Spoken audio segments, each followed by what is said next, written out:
misma de antes. Fue la que se cayó dentro.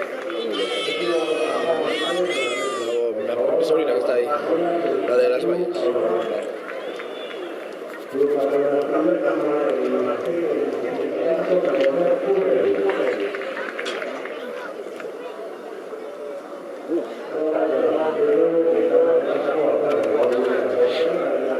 Es que la de Torrealca de parado casi.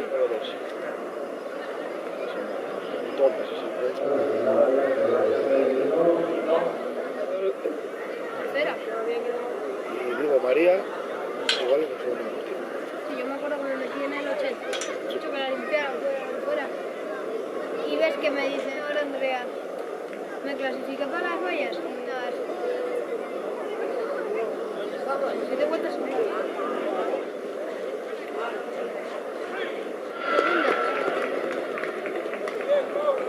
Aquí te va a llevar primero. Claro,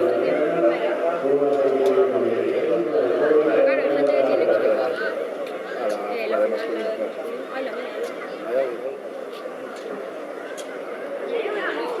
Solo se ven las vallas sí. y ellos. Y que van tin, tin. Claro. A mí me gusta más Blake. Espera de que acabe. Compañeros de equipo y uno y otro, claro, el peso de María Ya, paga factura. Ahí Pelayo empieza a desfondar.